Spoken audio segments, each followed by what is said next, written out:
talking hockey. Roldy and Rupper talking hockey. Stanley Cup recap talking hockey. I have to give the Avs credit. Hello and welcome to That's Hockey Talk. It's a beautiful night for talking hockey on the internet, and that magical voice, the soothing sounds of our Canadian pal, the lad of the lads, our north of the border friend, Apapa Gumpino. Gumpy, how you doing? All is well. I almost went back to the fucking piano for this one, lads. I really wanted to get into it. I thought about it. It just tickled the keys, play us a little too far back there. You know what I mean? I do. The Canadian accent starting to come back a little stronger. I mean, you were starting to lose it a little bit being stateside. Yeah. What's this guy going to talk? What's this guy going to talk like soon? What's it all about? What's it all about? And of course, our resident Game 7 goal-scoring Stanley Cup champion himself, Mike Rupper. How you doing? Good to have you. I'm good, boys. Glad to be back. I mean, some fun Stanley Cup final coverage, bouncing around everywhere. I ran into our guest Elliot Friedman a couple different times. So it was great seeing him. But man, it was the right team won. Put it that way. Yes. The team that probably deserved it won. Sorry, Gumpy. I know you had a lot of things pushing for the Tampa Bay Lightning, but the right team won. Speaking on that, Rupper, a couple mini controversies, a couple things with, was this player offside? Did this change happen? Was there too many men on the ice? A no call here, a call that should have been a call here. But you're right. Overall, the right team won, and I think all those things combined don't even equal or sniff some of the controversies we've seen in the past. I think if you're still talking about that, I think it's just a sore loser. When it comes down to it, Tampa was pretty banged up. Mm-hmm. They played a lot of hockey, and they ran into a team that was younger, faster, and a little more willing to do what it took. And having said that, Gumpy, I think now I turn it over to you. I think now you should say what you need to say. The floor is yours. I think you need to address the Colorado fans and the good people of Colorado and congratulate them on their Stanley Cup championship. Absolutely. It was a great Stanley Cup playoffs for everybody. I hope everybody enjoyed it. That was, hey, I thought we were going to hear some stuff about that. I thought hey, you know what, dude? I always say Canadians are the nicest people. Sorry. And that was the nicest thing that I thought you were going to be bitching about the referees. Yep. Tampa got screwed. No, that a boy dumps. Tampa, I mean, Colorado deserved to win. I'm not going to sit here and fucking bullshit anybody. I was surprised it didn't go 7. When Tampa won in Colorado, I thought, fucking, here we go, lads. And then they go up 1-0 game 6, and you're thinking, fucking, here it is. But they ran out of gas, man. They if Naz Kadri, which we'll dive into later, like that was incredible. I was watching this dude warm up, throwing muffins. He couldn't shoot. Mm-hmm. The fact that he got that OT winner in game 4 to make it 3-1. If that would have gone, which the way that overtime went, Tampa didn't get a sniff. No, like it was even close. Third period overtime was Colorado. And but if, when we've seen hockey played out in weird ways, if the series went 2-2, we might be saying something different now, but it didn't. So you got to give him a lot of credit. I think the thing with that, the offside thing, and I think like some people didn't understand, it's not the fact of the people on the ice. It's the fact that fucking Kadri came on the ice. He was the player that came on and scored. So nobody gives a fuck if there's 10 guys standing by the bench, dude. Yes. Well, so some people were like, Nathan McKinnon had nothing to do with the play, but I'm like, no, but the guy that got a 44-foot head start is the guy who scored it. And then everyone started saying, well, Tampa had to. No, man, that's not what it's about. It's not what it's about. So is there a case there? 100%. Should it have been called by the book? Yes. It's a tough call to make in overtime. Quite frankly, ultimate troll job though. The next game, too many men just pretty much iced the game, though. But that was all time, dude. I don't think the ref saw it. I really don't. No, it was a missed call live. I'm okay with it. Does it stink? Yeah, I mean, they probably wanted a mulligan on that one, but it was a missed call live. He didn't. Whatever. I don't think it's a factor. That didn't change the series. I don't believe. No, Yeah, Colorado deserved to win. I personally think the biggest factor was the injuries. It's come out now. Tampa Bay, Braden Point had a torn quad. Pretty much every player on the team had some type of broken foot. McDonough's finger was mangled. Pretty much every player on Tampa's roster had a sprained or separated AC joint. These guys were playing through some shit. And then Colorado's injuries came out. They today, were too. Yeah. Not to be outdone. And pretty much everyone on their team had a broken foot or broken bone in their foot. The worst of them being Val Nichushkin, who put out the x-rays of his foot. And that thing looked gross. It looked disgusting. It looked despicable. But he still gutted it out, and went out there, was able to get that skate boot on. And Rupper, you came on Pat Show and you talked about this a little bit. Like, you saw him out there in like before pregame, like warm-ups, like morning skate-ish, and you saw him skating and just like in like compression shorts and a t-shirt, and you're like, if he got that skate boot on, he's playing. Yeah. Yeah, I mean, so we saw him, and a lot of people the media was reporting they saw him walking into the arena on game day there with a pretty good limp. I think he had a walking boot on at that time. But from the playing standpoint, walking on a foot injury, whether it's a sprain and a broken bone and a high ankle sprain, whatever, walking's the worst thing. So you're gonna go in a walking boot to immobilize your foot.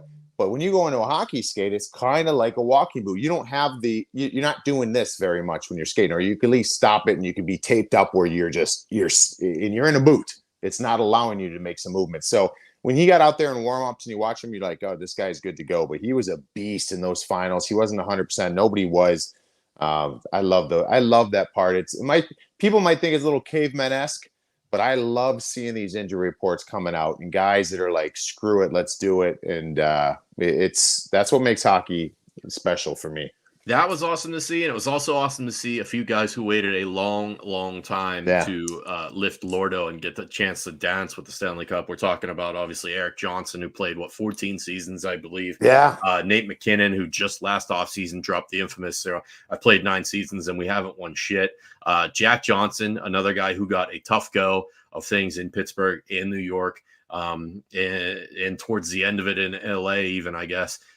He got his chance to lift Lord Stanley over his head. It was just awesome seeing Naz Kadri, obviously, the first Muslim player to be able to say that they were able to lift the Stanley Cup, and hoist Lordo. Like, there was a real lot of underlying stories in that Avalanche team that probably didn't get enough attention earlier and throughout the season because they were so good and just so systematic at steamrolling everybody.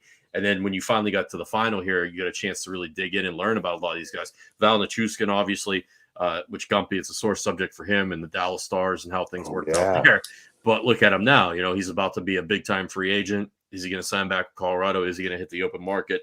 And to hopefully help us answer questions like that and many more, our guest is here. And this is not just any guest. This is not just some random goon we found out on the street or out on the internet. No, this is the insider to the insiders. You've seen him on Sportsnet, host of the incredible 32 Thoughts podcast. You've seen him on Twitter. You've heard him on the radio. You've seen him on TV. Ladies and gentlemen, Elliot Friedman. Elliot, thank you so much for joining us, sir. Hey, guys. How you guys doing? Good, man. Good. I appreciate you, man. I know it was been crazy. I mean, there's no downtime for you though, Elliot, right? Like we've got the draft in 7 days. You got free agency after that. So when is your actual downtime in the off season? First of all, let me just say that the toughest thing for me today was figuring out like the camera and microphone permissions to get onto the site, because I didn't realize that on my iPhone I'd shut down permissions. So I'm like, why the isn't this working? So I apologize for being a couple minutes late. No, it's all good. So basically the way this is going to work is I work the first day of free agency on the 13th. And when we go off the air on the 13th, I'm shutting it down. I am shutting it down. The last couple of years, because of the way the seasons have been totally screwed up, there hasn't been a lot of downtime. So this summer, there is going to be downtime. That's good, man. Put your feet up, lad. Yeah, you deserve it, man. You deserve it. It's a never-ending business. So a couple things I want to ask you about. There's big news today. Maybe we can start with let's talk about the Kevin Fiala. Maybe you could talk about that situation. Getting traded to the LA Kings and signing that big deal. Yeah, so I got a tip this morning. A couple people told me when I woke up, and I'm not the earliest of risers. I confess that. But when I woke up this morning, I got a couple of tips. Be on Fiala. Be on Fiala. Get on Fiala. And I didn't know if I thought it was going to happen today, but I knew that it was heating up. And then, it became pretty clear to me. The teams I was really looking at were Devils, Ottawa, and Kings. And then not long before it got announced, I had a couple people say, go to LA. That's where you're looking at here. And I think that the Wild and the Kings had been talking on and off for the last few days. The Kings had made it pretty clear they were going to get a scorer. That's what they wanted when they looked at the reason they lost to Edmonton this year. They just thought they didn't have enough natural goal scorers on their team. They were going to go out and get one. They targeted Fiala, and they got the deal done. And they also got the extension done. Obviously, they had permission to talk to him. And that number actually came in higher than some people I know expected. But that's a good extension for Fiala, 7 times 7.9. And it's gonna be interesting to see what that does for Pasternak or Forsberg or any of those other guys out there. Well, let me ask you this. Maybe you could let the fans that don't know how this works, right? So you've got a player. So when the trade goes down, you've got a pending RFA, right? So maybe you can kind of pull back the curtains for the people to say, all right, these things like the deal is in place with the LA Kings per se, right? Before this deal is done. Because you can sit there and think, why would they give up their first round defensive prospect and a first round pick if there's no guarantee they're going to be able to sign this guy or they've come to an agreement? Maybe not in this situation, but in the past, can you tell people how this kind of works? Yeah, for sure. Well, in as you said, in Fiala's case, he's a restricted free agent, but Rupper, he's not a restricted free agent until July 13th. So after that day, if he's unsigned, anyone can talk to him. But before that day, if he's unsigned, the other team needs permission from the Wild to talk to him. And from what I understand here, permission was granted in the last few days where the Kings were allowed to talk to Fiala's representatives and negotiate with them. And that was one of the reasons this got done, because they had a contract done. Nick, were you say something? Look like you're about to say something. No, I'm sorry. I was looking over here. I was gonna switch gears a little bit with Elliot and kind of pepper him about the defending Cup champs and see where he was thinking and what we were looking at with Naz Kadri, Nichushkin, and some of those bigger names from guys who just won the Cup. Me. What is Nichushkin staying? Does he looking at the greener grass on the other side with now having a big playoff under his belt? Kadri, what are they going to be able to do? Both of these guys and get McKinnon next year? What do you think? What have you heard? Well, I think the number one thing they got to figure out is what McKinnon's number is going to be. And, basically in a lot of ways, McKinnon could write his own ticket, but I don't necessarily think he's going to do that. I think he's going to get a big number, but I'm not convinced. If you heard him and you've heard him before, he wants to win. And he knows if he goes out there and says, all right, pay me $12 million, he's going to get paid, but he's not going to win. So I don't think he's going to go that high. I think he's going to get a big number, but I don't think he's going to get the highest possible number. Before the Stanley Cup began, I was told on Nichushkin that Colorado had indicated to him that they wanted to keep him. They had to have an idea of what the number was. From what I heard, someone said to me, at that time, and this was game 2, he thought it was slightly better than 50% that they were going to be able to keep Nichushkin. I think Nichushkin recognizes, and I'm sorry, Gumps, I'm really sorry about this. He knows what we got bigger issues with fucking Peter DeBoer. Don't get him going. Elliot, our phone has been blowing up for his Gump's not happy with the choice of coaching, but that's okay. We'll talk about that in a couple of seconds. But I think Nichushkin knows what it's like to be in a situation that didn't work for him and understands how important it is to be in a situation that does work for him. So I think there is definitely a guy who, as long as the number is reasonable, he could very well stay in Colorado. And when it comes to Kadri, I think he'd like to stay in Colorado, but the way he played this year, it's It's going to gonna be be tough. tough. Like he's You going to got have to leave a turn lot down, on the table. he's On the going to have to table. leave a lot on the table. Like I'll tell you this. I have heard from a fit standpoint, like all the things, hockey, the way it is for his family, he would love to stay in Colorado. I just think he's going to have to really pass up some big offers to stay there. And I think that's a really hard thing to do. He could do it, but I think it's a hard thing to do. That's where it gets tough, just from the player standpoint. Now, obviously, I was not in that category as a player, but just in players in general, when you're getting, the closer you get to free agency, and when these guys finish the Stanley Cup Finals, that they're close. Like, we're talking, they're just a number of weeks out. The closer you get as a player, and everybody I've spoken to, and from my experiences, the closer you get, the harder it is, because you start hearing things. You start hearing things out there, and like, for an example, with even Val Nichushkin, yes, you won a cup there. This team could certainly win a cup again. I actually think that Nichushkin he may have been their best forward in the finals. Like, that's how good and impactful this guy was. But there's teams out there, New Jersey Devils would pay a lot of money to get a guy like that, like the big body that can do the things he can do. So it gets tough, man. It gets tough to keep these teams intact. It'll be interesting, kind of what happens there. Just to mention New Jersey, I want to know what you think about this, Elliot, because in our, how it is, and I ran into you a number of times during the finals, and everybody's talking to people, and I've talked to a number of people in the industry, and I know it's out there, but maybe it's just part of the gameplay. But hearing that Montreal might not be 100% set on Shane Wright at 1. And my question to you, which they very well may be, this might be just part of the game. But if they end up going with, say, that Slavkovsky, who's the big boy, the ceiling might be a little bit higher per se with a guy like that. I just feel like this puts the New Jersey Devils in a predicament at 2. If for some reason Shane Wright doesn't go 1, because I think the Devils want Slavkovsky at 2, and if they get Shane Wright, doesn't mean they don't want Shane Wright, but for what their needs are, that doesn't really fit their needs. Do you think there could be a lot of action here if Montreal does not go right at 1? So, like, the first sport I ever covered was the NBA, Mike, and Isaiah Thomas was the first GM of the Raptors, the team I covered.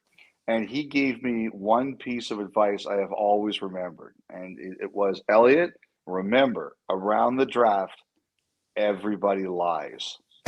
So, and I've learned that over the years. I began to believe everybody lies that once he actually told me the truth about who he was taking, and I didn't believe it. So it's crazy. I think what the Canadians are trying to do is create a smokescreen and create confusion at the top of the draft, because that benefits them. I think they've done a really good job of convincing people that they don't know yet who they're taking, and they're considering multiple people, whether it's Slavkovsky, whether it's Wright, or even a guy like Logan Cooley, who they know pretty well.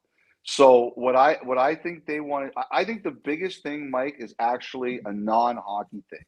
And that is, when you're hosting the draft and you have the number 1 pick, can you actually trade down from that spot?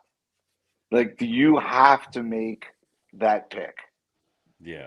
Yeah, you have to. Because explode, dude. Because the thing is, like, if you're willing to take Wright, if Wright's your guy, and you think the Devils want Slavkovsky at 2, would you at all in any way, like, we're just talking hypotheticals here? So you're saying would they trade? Should they trade with the Devils? Yeah. To go down to 2, Devils get 1, you can get some more compensation in return. Would you try that? It would take some kahunas in Montreal to do that. If this draft was in, if this was the Florida Panthers hosting, if it was in San Jose, it might be a little different. It might be a little different. That's the thing. I wondered, do the Canadians feel that they have to pick first? That's an interesting angle, because I was actually looking at it, and we love hot stove on all this stuff, right? I'm sitting there and I'm thinking to myself, all right, let's just say that Slavkovsky goes 1. Okay, let's say Montreal does it, and there's no guarantees. Like Shane Wright's been this has been years in the making, right? So this may not even happen. My thing for the Devils is that doesn't really fit a need. It's still a potential first overall pick that you're getting at 2, but at the same time, this is where the value for me is with the Devils. Devils can trade that pick to 5 to Philly. Yes. They could trade that pick to 5 to Philly. And now the Devils can select one of those top 4 defensemen. Now you've got Hughes, Hischier, Hughes, and one of those stud defensemen that's available. You know what I mean? Like, this is where it gets interesting to me. You don't like that one? Well, you don't like that one because Philly's going to get a good player. Yeah, that's why you don't like it. Jersey and Philly getting better. It doesn't work for me. Yeah, you know what I mean? So I that's an angle that you said that. I never even I thought about it, but I didn't really think that. Yeah, but you're right. You always want to get more bang for your buck. And Montreal, if they had the guts to do it, that would be fun, man. That would be a blast. See, I think the teams to watch are moving up and around there. Obviously Montreal because they have the first pick. Obviously Jersey because they've indicated they would move the second pick. I think Arizona would love to get a second high pick. So I think that they would look at something like that. And the other team, Columbus has 2 pretty high picks. What are they thinking around there? I think those are teams that are going to be really interesting to watch. Phoenix has to find a way to sell out that fucking 5,000 people building too. Hey, Gumps, we got to go down there. It's going to be an atmosphere, man. You're going to go there. You love it there. Yeah, for sure. I don't give a shit. Phil Kessel's eating hot dogs. I'm there, bro. I do agree with that. I don't think overall this is a good thing for the NHL for a lot of reasons, but I guarantee there will be a lot of people who go down there for a weekend and say, "Oh yeah, boy, I had a great time." It'll be chaos. It'll be fucking chaos, dude. It'll be like college. In all fairness, have you not thought about it? I have. I want to go see a game there. Like, I'm going to make a trip and go see a game there, 100%, right? Mm-hmm. I'm with you. I would like to go down there and see it. You just want to hang around at Arizona State. I know you, Rupper. I'm going for the hockey. I'm going for the hockey. Hey, the sun. The Suns are going to be out there too. Hey, I got one more for you as far as just kind of housekeeping with some things going on. And again, we appreciate you coming off of just the Stanley Cup Finals, and these guys can hit you up with something. I was talking with EJ Radick today where I was at the NHL Network, and dude, Chicago, Kyle Davidson has a mess to clean up here. It's very clear that the last regime saw this team very differently than the way he sees this team. And obviously they've had a year now to assess that a little bit more. You're looking at this, we're hearing Alex DeBrincat's name out there. Yeah. Which kind of blows my mind because there's a 24-year-old that is a 40-goal guy. Those guys aren't usually readily made available. Of course, they're going to want to get something big for him. And then there's the whole Kane and Taves thing. But the kicker to it all is maybe this is part of and this is a team that had to lose a lot to get good to win those 3 cups. Maybe it's the Connor Bedard sweepstakes, and this is the early stages of it, if you will. But they've got a defenseman and Seth Jones, whose contract is just kicking in 8 years, $9.5 million. Like, where does Chicago do here? I mean, I love the hire of Luke Richardson. I love that hire, and his name, and has been out there for a while at different spots. I think he's going to bring in an identity to this group. But man, they got a lot of pieces in place. That's not even talking about Kane and Taves, how they're going to manage that. I think it's going to be a long couple of years in Chicago. But what it says to me is that the Blackhawks have said, look, if Jonathan Taves and Patrick Kane want to leave, we don't want the impression that we're telling them to leave. Yeah. We want them to have to come to us and say, we would like to go. And sometimes I think that's like, I get annoyed with that sometimes. It's a PR move. Yes. Because what's going to happen, I don't mean to cut you off, but this is my thing. I think they go in the season with those 2. They get to trade deadline time. They say, would you guys like to go on a push? Because they're both entering their last year. Would you like to select a team to waive your no trade clause so we can move you potentially to that team? If those guys say yes, then they depart that way. If they say no, then let the contract run out. And this is where I think the PR management comes in, because you're going to have the Chicago fan base, and the Pittsburgh's kind of going through some of the same things to some degree, where the fan base, everybody knows those guys' jerseys are going up. And they want them to be Hawks for life. These players want to be Hawks for life. But nobody wants to be the bad guy in this situation. Players don't either. Players don't want to be like, no, man, I want out of here if we're doing a rebuild. Like, they don't really want to say that. So I think the contract runs out, and then you lowball them in the offseason. They say, no, that's not good, and now the player goes somewhere else. Don't you think that's a possibility? It could happen, but Mike, as you explain it, I don't like what I hear. I think there's a skill to managing this, right? Rupper, you were in New Jersey with Scott Niedermayer, and Lou Lamoriello wanted to keep Scott Niedermayer forever, and everybody knew that Scott Niedermayer was going to Anaheim to play with his brother and try to win a Stanley Cup there, which they did, and everybody understood.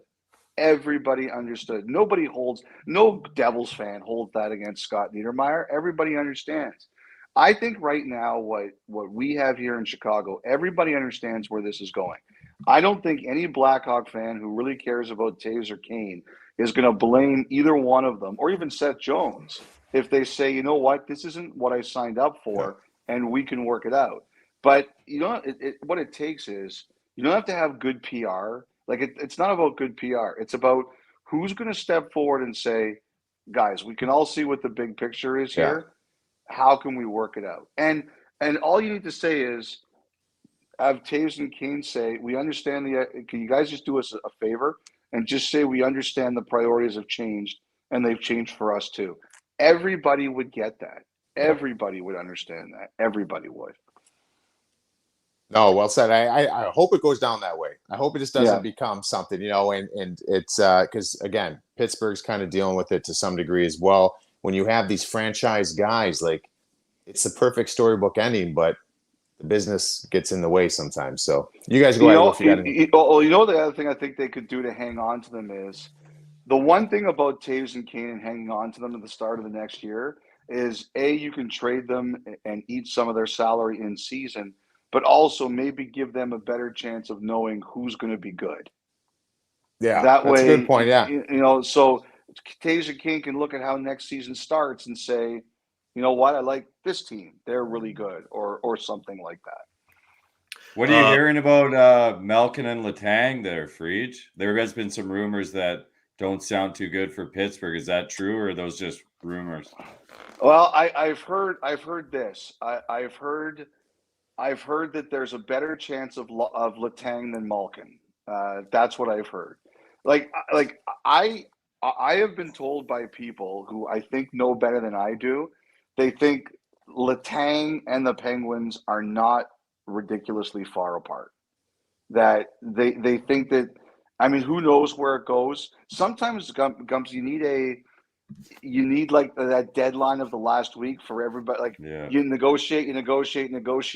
One side moves, the other side moves, and then eventually get the pressure of a deadline to say, okay, everybody, let's get serious. I think that's happened with Forsberg and Nashville. I think there was a lot of moving targets. Now we're getting close, and I think things there are getting more serious. I think that's the case, at least with Letang. I do think there's a possibility they get that one done. From what I've heard, they're not too far apart. I reported a couple weeks ago that they were $1.25 million a year apart. I don't know this, but I think it's closer than that now. And that says to me, if there's a will, then I think they can get it done. Malkin, I've just heard it's not that close. Nobody will give me specifics, but I've just heard it's not that close. I know, and what? I've also been talking about Fleury here and there. I don't know if that's likely anymore either or not. I heard Bill Guerin said today he wants to keep him in Minnesota. That'd be nice. I did talk to Chris Letang the other day, and I'm just here to confirm he gave me nothing. Absolutely son nothing. Of a bitch. When nice he fucking said, tease, bro. What are friends for? I know. When he He said at the year-end meeting, I want to keep this in-house, I want to keep it confidential, I will not be speaking about matters, I'm here to tell you he ain't speaking about matters. So I don't know. Elliot, if there's someone to get it, it's you. But his old roommate here couldn't get shit out of him. So we'll see what happens. All I've heard is that when it comes to Letang is that, and I will tell you, this is another team that I think has interest in him. They said to me that they think that it's they just think that they just think there's a path there to get it done. We'll just see if it gets done. Probably we just have to wait. But Malkin, I haven't heard anything close. Elliot, what does he get? Oh, sorry, Nick. I was going to say, to piggyback off of that, like, is there any other interest out there? Of course there's interest, but are there any other destinations for Malkin right now that you would know of or have heard or could even just put on your What does he get on the open market, Fried? Well, I think that's a great question. Like first of all, teams are being really careful because like teams are always accusing each other of tampering right now, so they're being really careful about it. You know, in the past years ago, I always thought if Malkin left Pittsburgh for anywhere, might be somewhere like Florida. But I don't know how Florida is going to have enough room to do something like that too. Like if to me, if Malkin and the Penguins aren't close, he's looking for a big number. He's looking for a big number. So does he get it though, Fried? Like, where does he get that from? That's a great question, Gump. I don't know. Like, I need a bit more time to kind of figure this out. Yeah. Like these are the guys who I think are going to get paid, right? Gaudreau, Forsberg, Fiala is we now know is getting paid. I think Kadri's going to get paid. Yeah. And then I'm kind of curious to see where it really goes after that. Like I've had some agents tell me that there are some guys who are going to have a rude awakening here because there's just not a lot of money in the system. Right. I'm not saying the biggest question I've heard about Malkin is his health. Yeah. Like if you're going to pay a big number to somebody right now, you need to know that he's got a history of durability. And unfortunately for Malkin right now, you know, he's been hurt a lot the last couple of years. I think, you know, who's gonna the one team I'm really curious on a short term kind of thing is I would wonder if the Rangers would try something. I thought that too, to be honest. Yeah. We'll see like if that would rip Nick's heart right out of his chest. No. Listen, the Rangers have been pilfering superstars and Penguin player for years. It only makes sense to me.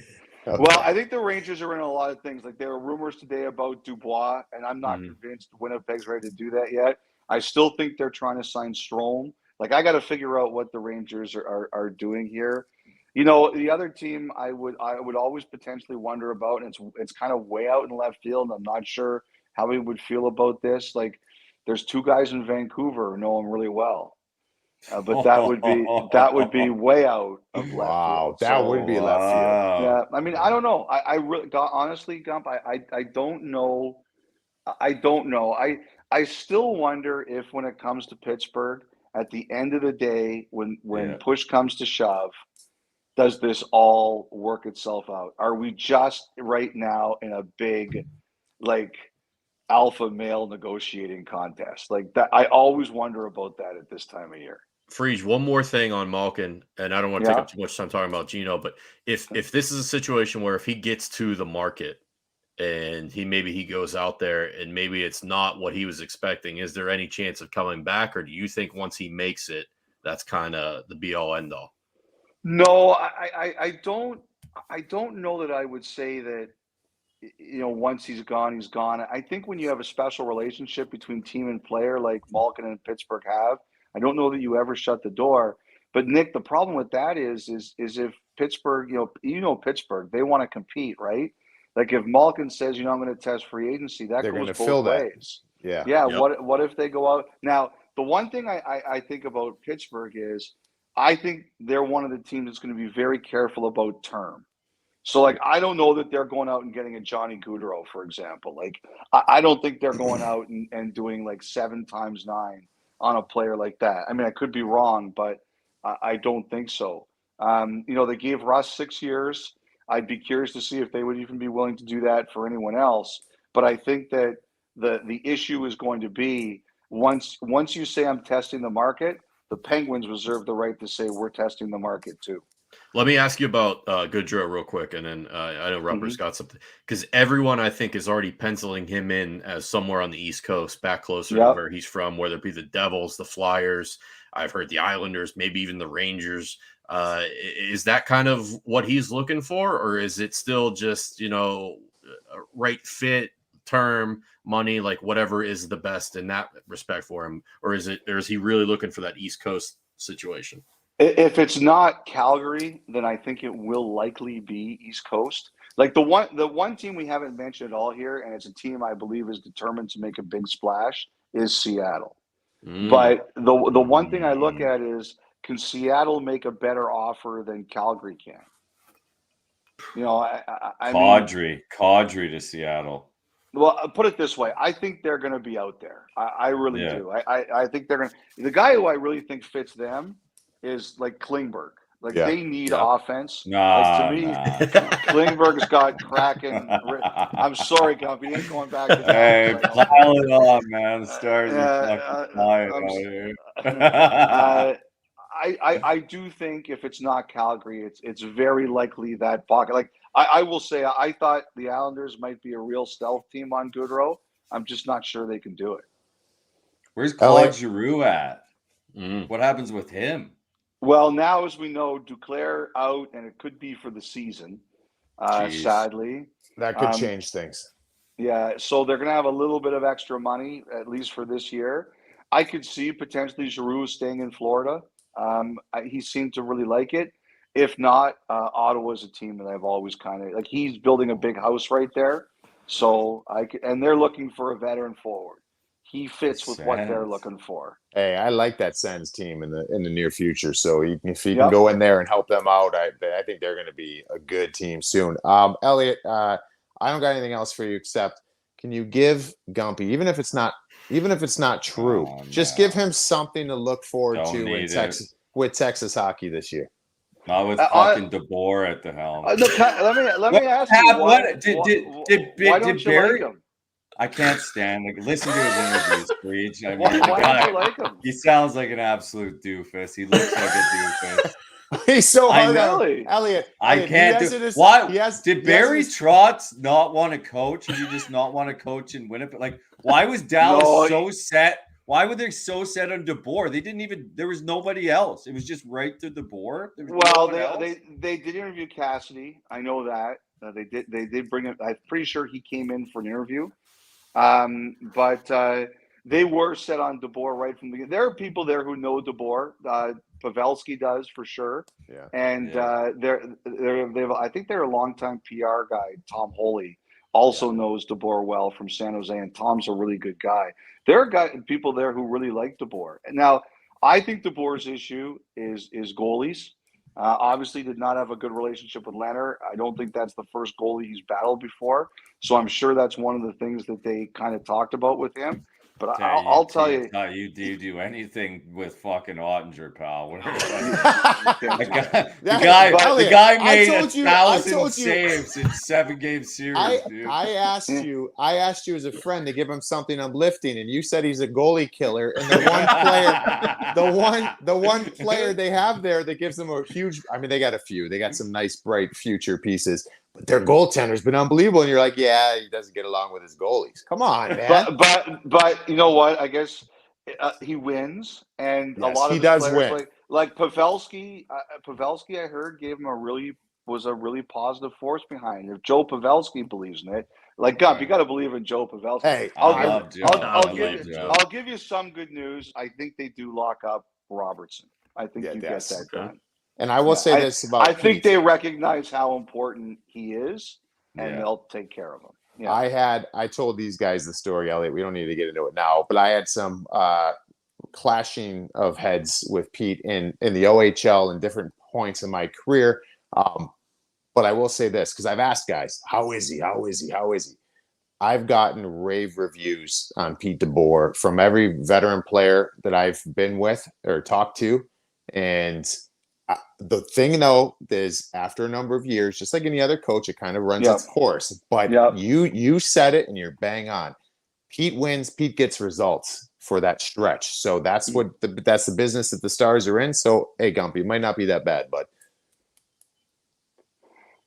I hope but I helped. I thanks, hope I Pete. That's helped in good. some way. No, Yeah. I don't mean, think he's yeah, sold. if he wins games, sure, I'll be happy. I mean, Y- I also loved Bones too. I did Yeah. love Yes. Bones. I know Bones was done, but he was just, I don't know. I love Bones. You know what I think it comes down to, honestly, is that first of all, Dallas, what that hire says to me, Gumps, is that they want to win. Mhm. Like they're Yeah. not taking a step backwards. They're going with a guy who's got a history of winning, and they're doing it right away. Do they have any room to add anything this year though, for each? Like they're pretty up against it as far as cap, if I'm not wrong. I still think they want to try to add Petrie. Yeah. Yeah. That'd be nice. I still think because I I like still that. think that's a guy they want to bring in. Freege, last thing I got for you. I know we want to let you get some sleep and rest up because you've been putting the feet to the fire here with the final and everything. You mentioned Seattle. Are there any other teams that you may have heard or know of that, or even just predict or expect to be pretty aggressive, we'll say, when it comes time on July 13th? Well, I think Seattle will be. I'm very curious to see what Montreal is going to do. Like, do they try to add something? I think it was their plan to try to go after. Like, I would be curious to see if the Canadians, like for example, like this whole thing with Dubois in Winnipeg. I know there's a lot of speculation. Eventually, he wants to play with Montreal. You know, does Montreal find a center for a couple years, or they go after him, or something like that? I also think that I would say another team, like for example, if Calgary loses Goudreau, how are they going to replace him? Like I think they could be a really interesting team. I think Tampa's going to try to keep Palat, so I'm very curious to see what they're going to do around him. And I think the Rangers, I like, and I think the Islanders. I think the Islanders felt last year they missed the playoffs. They're not that bad. I think Lamoriello is going to be a really fascinating to watch. And your old Devils, Rupper. I think they're going to be aggressive. They want to take a step. They're looking for a tougher forward. They're looking for a defenseman. I think they're going to be out there. It's going to be Those fun, are some man. of the teams. I think I just named half the league, but those are some of the teams. At least the entire Metro division, but that's typically what we expect from them. So, hey, we appreciate it. Thank you so much for joining us, especially on a little bit of short notice. Can't thank you enough. You do great work, and we'll be looking forward to the stuff you'll be putting out leading up to free agency. Yes. All right, guys. Have yourselves a great summer, okay? Take care, You guys. as well, buddy. We'll Oh, talk. baby Freeze. Thank you, sir. All right, some good nuggets there. Some good info from Elliot. Wouldn't expect anything less, man. But I think this could be.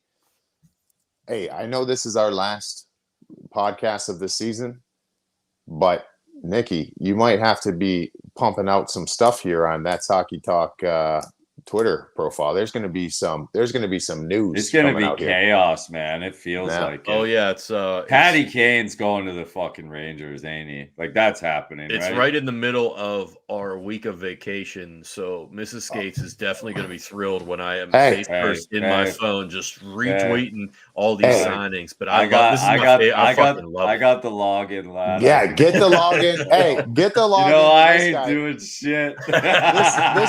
This guy will be eating ketchup chips. He'll be eating fucking ketchup chips and nothing. And he got nothing. Yes, he's in the epicenter of it all up there in Canada. So send it over to Gumps. He'll take care of it all. Rupper, we talked a lot about Malkin, but one more thing. I want to put this out in the universe because I feel like I could see it happening.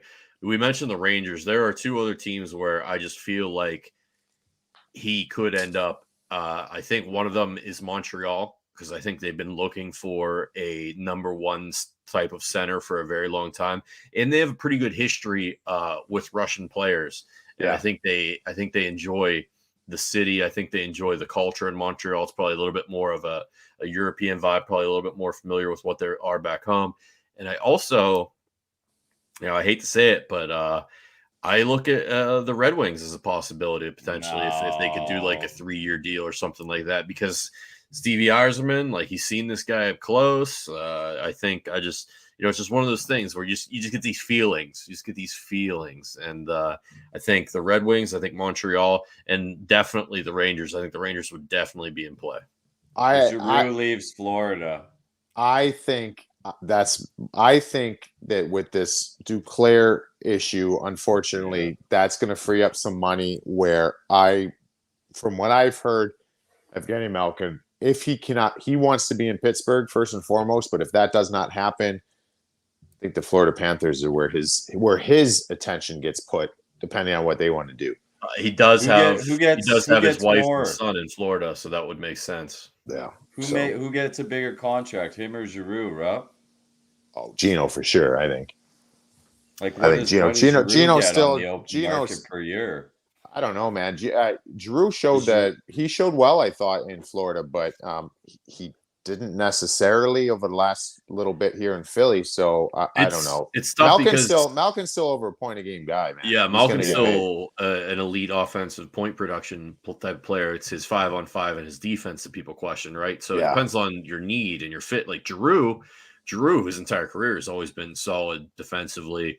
Can play wing or center. Great on a penalty kill. Great shorthanded threat. So it's kind of like. People definitely value those things, but I don't think they cost as much in terms of dollars as the point production that Gino brings. So apples to oranges, maybe, but Florida, I would like if he had to go somewhere else, I would love for it to be Florida because I think that's a good team and I think he would. How about this though? How about this? I'm just throwing it out there in the universe. If Kadri does not re-sign in Colorado. I think Gino wants to be in Pittsburgh, but you think if Gino gets to the point where he's like, you know what, I can't be where I'm at. Maybe there's concern about his health where he's not getting the big paycheck. Maybe he just says, fuck it, I'm going to go win a cup and takes a pay cut to go to Colorado, line 2 center. Yeah, why wouldn't you? You know, like why? What's the downside to that for him? You know, you get to cement that legacy even more. And people say, "Oh, you played with Sid, you played with Nate McKinnon your whole career," but like, don't matter. Messier this guy is a Conn Smythe winner. Like, don't have to answer. He doesn't have to answer shit to anybody. Because Colorado, you're right. If Kadri leaves, who's playing 2C for what? Compher? Like, no, good player. He's a fill-in. He's not a 2C. Exactly. So. Kadri could just go, you win a cup, just walk it off, lad. Highest bidder. Fuck it. Why not? Why wouldn't you? I think, like Elliot said, I think he has to. I think he owes it to himself. He's never going to get more money than he is at right now. And what is he, 27? Like, this is like a lot of an 8-piece. He get a 7 or 8 piece right now. At least. Buffalo, like, I'm not saying he wants to do this. There's some teams that will pay him. And you don't think we've heard this guy speak. And that's the thing I love about Nas. Sometimes he speaks too much, but he's got a chip on his shoulder. Yeah. You don't think this guy, if the Buffalo Sabres came swinging for the fences, he wouldn't want to play against the fucking Leafs? Yeah. He would love that. Hell, if Gino had to walk, you know, I don't think the Pens could afford him, but I'd love to take a swing at him and have him be the 2C in Pittsburgh. Like, I think they need that kind of attitude and the grit and he would be grit, but he's gonna shit stirring that he brings. Yeah. What do you think per? What's he get per, Rob? How old's Kadri? I think he's 27.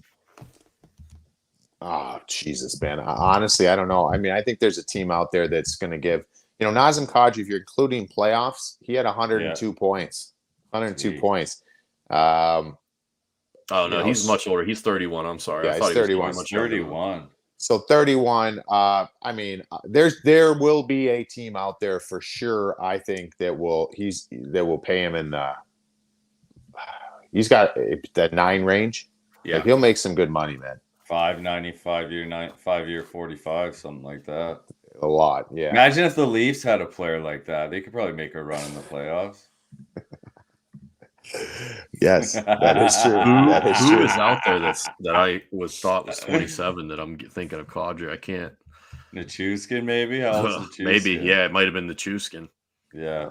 Well, he scored 1 goal in 120 games for the Stars. Yeah. But that's what people are starting to like panic about in Edmonton right now, because they don't know, like, are they going to keep Kyler Yamamoto or Jesse Puljujarvi? And because of what Nichushkin did this playoffs, they don't want a high pick to be what Nichushkin was. Yeah, so, but sometimes what do you do? Oilers, focus on one thing. Get a fucking goalie, dude. Jesus. Hey, if they run it back with Mike Smith and Koskinen, I hope they do. I hope because they that's do the most just for the entertaining sheer- shit. just for I the will watch sheer enjoyment. I'll watch every Oilers game next year. Hey, Mike Smith. all of our viewers right now, I will promise you, I put my everything into this. If for some way, shape, or form, which I highly doubt they do, if they come back with that equation, I will make public our chat thread all season long about that goalie tandem because it's entertaining. Hey, I don't know if he would do this, but like, what if Kemper gets the free agency? What if Colorado decides, okay, we're going to go in a different direction? Kemper's got a cup now, and we're just throwing shit at the wall. But like, is that a big enough splash? Is that a solid answer for you? No. So I was talking with Mike Johnson during the finals, and I look over to him. I think it was before Game 6 when Colorado won the cup. I go, Johnny, hypothetically speaking, if Tampa wins tonight and then they win Game 7, how much money does Darcy Kemper lose because of the playoffs this year? Yeah. And he goes, a good amount, but I think he loses teams more. So before the playoff run, it was Toronto, Edmonton, these teams that are on the cusp or think that they're going to be contenders. Darcy won. You got to give him credit for winning. But he was under 900 save percentage. He had a juggernaut of a team in front of him. I don't know if some of those high-end teams are out of the equation to some degree, or maybe to the level. But there's going to be, again, Buffalo Sabres. You start talking about some of these teams. New Jersey Devils might be interested. They don't know what's going on with Mackenzie Blackwood. Vegas. Is Vegas going to run it back with Leonard again? I think so, yeah. Yeah, I think so. I think they will. When is that experiment over? Well, they got Pete out of there, so Leonard's going to be better. Yeah, that ain't Pete. I'll give Pete that one. That one ain't his fault, dude. That guy stunk for a while. But I will say this, like Darcy Kemper, it's tough because he is a good goalie, and the way the playoffs went, he still won a cup. It may have not hurt him, but it may have taken contending teams maybe out of the equation a little bit more. Yeah, if I'm an Oilers fan, I'm not happy getting him. You are at the right price. Yeah, it's all about the price. Right, but there's going to be subpar. There's going to be subpar teams that'll give him more money. And now, if you're Colorado, is there any true number ones out there though? Like who's out there who you could get? Fleury? Well, I was just about to say, if you're Colorado and you lose out on Kemper, do you make the call to Flower? But now Elliott just told us that Flower might not even get there. Now Billy Guerin's saying, "Hey, we want you back." So maybe Flower re-ups with Mitty. Was Carey Price on the market? Is that happening? I don't know. I don't.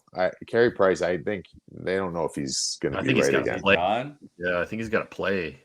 That may be like a deadline type thing. I don't know, man. He's not. He wasn't right this year, so I don't know, man. I don't know if we've seen the last of him or if we're gonna, we'll have to see how that goes. Rupper, one of the big hilarious storylines of Colorado winning the cup was Nick Aube-Kubel basically toe picking into the ice and absolutely hammering Lordo, putting a giant dent in the base. And then some more pictures came out from the Avs today, and it looks like there are some more dents to the base. It looks like it looks even more misshapen. Fucking guys. I was going to ask you, did you and the boys give it a hard time, or were you extra careful with that thing?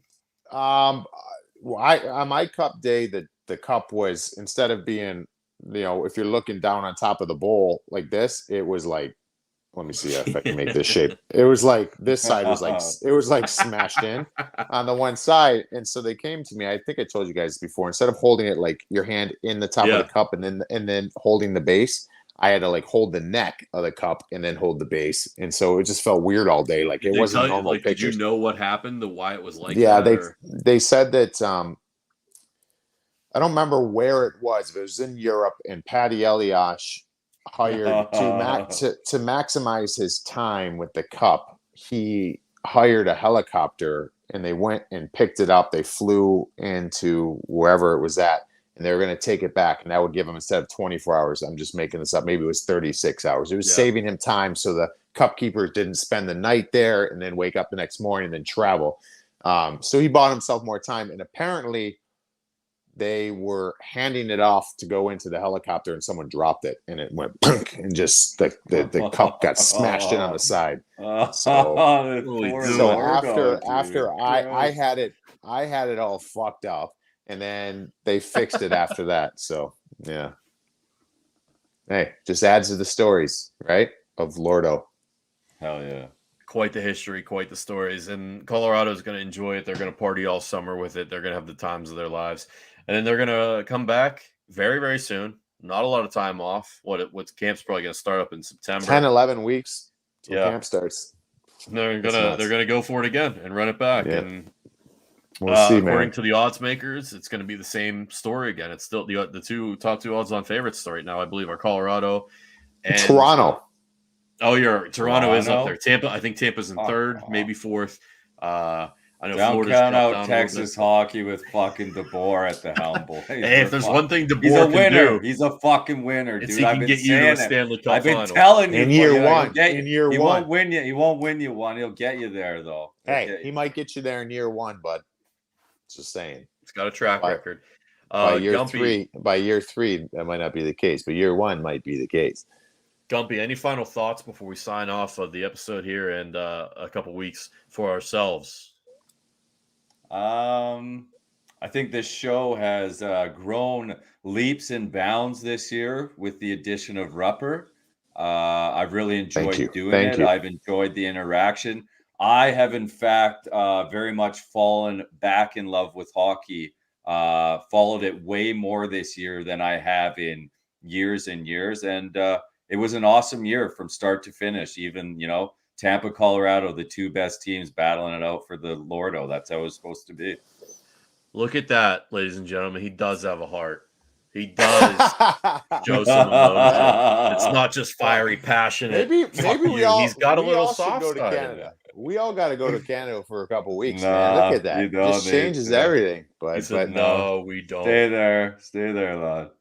Well, Okay. hey, dude. Hey, I want to say this though. I appreciate those kind words there, Gumpy. I loved it doing this shit this year with you guys. I know you guys have this up and going and had this great following already, so I appreciate you letting me come on board. And I love the interacting with everybody. It's a great thing. So we're gonna keep building on this and having fun because it was a blast, dude. Honestly, it was probably my favorite thing I do in this side of just gonna keep it real and talk shit and have some fun. So I appreciate you guys. Absolutely. And we appreciate you jumping on and breathing some life into this thing and adding a ton of fucking credibility. It's just two stooges talking hockey on the internet, but then you get a Stanley Cup champion coming in here, an NHL Network analyst, a pro's pro, and share some real insight and some real stories and letting us know, hey, when we're getting a little out of line, hey, that's not right. That's not the way it is. Or, sometimes if we're taking things a little too lightly or not, hey, maybe you guys are on to something. So we greatly appreciate what you've added and what you've brought to this. And it's been fun. We did it a little bit differently this year. We did it live. And I think it's been great. We appreciate everyone in the chat rocking along with us. And most of all, we appreciate this man who I'm about to bring in right now, the hockey aficionado, who made it all happen. Boys, you guys were How we doing? You've been on my TV the last hour. This has been nice. This has been an enjoyable trip, a celebration of the year. Rupper, you were fantastic on this show this year. Now, Gump, the piano, the backdrop, the chalet, you look unbelievable. Yeah. Nikki skates from the beginning of the season. Remember, you had no light behind you. Yep. Remember? Yeah, That was that the light's best part nice. of the show. Yes. The growth. That was the best part where the light kept going out. Is that what you It was a celebration. This yeah. show has been awesome, though. And I think as a member of your fan base and your audience, you guys crushed this year. And I really appreciate it. I feel like I learned a lot. And hopefully we'll obviously be able to run it back in 11 weeks. They Hell start. yeah. That's nuts. That is so Hell nuts. yeah. Hey, That but sucks. You guys, what are you guys doing? COVID. Oh, man. COVID fucked up the yeah, schedule. because it would usually end. Actually, it's not that far behind though, boys. Like it normally would end around the 14th, 13th, somewhere around there. But right So it's now, a like couple normally weeks. free agency would be July 1st. First, You've already yeah. had the draft. So we're about 2 or 3 weeks. 2 behind weeks, schedule, 2 or 3 yeah. weeks behind. Yeah, yeah. Good So luck. Good luck. Hey, to all Did the you players. hear Pat. Rupper say the Penguins were in a rebuild? Yeah, I texted you all. If you look at your phone right now, I saw. Oh, I I said, didn't "What see the it. fuck?" You were asking a question to Freach, not you, Rupper. I didn't text you. I Oh, texted all the boys. I said, because I almost dove into the fucking chat. I was like, "Why is Rupper just throwing the Pens?" Oh yeah, the Blackhawks are going through. Like, yep, that's Chicago's things for them. The Pens are also going through this Freach. You know, no, like, no. I didn't mean a he's- rebuild. I meant they're going through how to manage like Hall of Famers that they might have to part ways with. Not a rebuild. I don't think the Pens are going to be doing a rebuild right now. I think it's just like how when those guys' jerseys are going up in the rafters, how do you manage that with showing them respect, but also knowing that it might be time to part ways with one of them? Like that's the similarities between Chicago and Pittsburgh. I got it. Well, much different legends. Okay. Yes. Hey. Well, hey, Pat. I appreciate the opportunity with these two knuckleheads up here, man. It's been a blast. We appreciate everything you've done for our show this year. It's all fucking great. So looking forward to doing it more next season, buddy. We certainly upgraded in the bald white department for the show. Bit massive upgrade. Now AQ. Hey, we got to get AQ on more next year, dude. We got to get him on more because he brought a little attitude. It was nice. I like that. He's something. Yeah, he's definitely needed. Okay, more in all of our lives. And now he's actually retired though. So like expect to see more of put the kids to bed. Put the kids to bed and get on here, right? Yeah, I think it'd be great. I need a little bit more AQ in my life, but with that being, too complimentary of him because he's going to hear all this and it's going to become a whole thing now and I'm going to have to deal with it. You have been fantastic. You all have. And I appreciate the opportunity to jump on here with you guys. And who did I talk to this year on this show that was just banana land? John Hamm? John Hamm. Who else? Weeksy. I met Weeksy through this thing. 2-9er fucking... 2-9. Yeah, remember 2-9er free climbing. 2-9er free climbing on the contract year. Yeah, contract year. Good decision. I actually fell, broke my shape face. of his life. All right. Okay, good. Kipper, we got reunited with Kipper. Yeah. You want a fucking picture or what? You boys Is that what it was? Is that the photo? line? Yeah. You boys want a fucking photo or what? Yeah, absolutely, Kipper. Come on. He was awesome. And it was a good year. You guys had a fucking great year. Good booking, too, Rupper. Like, honestly, well, great thanks. booking. Hey, we'll keep growing. We'll keep growing this shit and keep getting good and better guests. So, wait, we got one coming your way this summer. We'll tease that to the fans. You know this. We don't have to say it. Got a big hockey guy coming Pat's way in the coming weeks. Sidney Crosby? Stay tuned. We'll see. I don't know. You tease whatever you want to tease, but we will see. Is it Sidney Crosby? What the fuck's he saying? We'll see. You've had good posture all show, by the way. Is that what he's talking about, Frank? I don't know. He hasn't told me shit. I'm hoping that's what it is. We'll see, buddy. Just all the hockey fans, stay tuned. Pat will be releasing it soon. Sidney Crosby coming on the show. That's what I'm talking about, Rupp. I appreciate you, man. Not only did you make the show better, you're making our show better. I mean, this is good. Cheers. Have a good one. Salud. Enjoy the off season, boys. Thank you all. Gumpy, we miss you, obviously. Yeah. Cheers, everybody. Miss you too, bro. Thanks, buddy. Thank you, brother. Hell yeah. I don't know if I could say it better than that myself, and maybe Sid the Kid, maybe a conversation with the legend, with one of the living goats. That will be absolutely incredible. Boys, from the bottom of my heart, thank you. Can't thank you enough for all that you've done for this show and trying to make this thing work this season. I know it's been hectic at times. It's right in the middle of the week. Everybody's running around. We're busy. Got a lot of other stuff to do. But we still found time and gave this a hell of an effort to try and make this as entertaining as possible and as formative as possible for all the people at home watching. Rupper, again, to just piggyback what Pat said, I know we're all just blowing each other here basically, but that was some incredible booking from you this season. Crushed it. Hey, season's over. Don't got to be tough, guys. You could have a little bit of a tickle fest on the way out, so it's all good. Well said. And with that, we will leave you for a couple weeks. Maybe we'll pop back on and do something, some big news breaks later in the off season. Definitely follow along with us on Twitter at That's Hockey Talk on Twitter.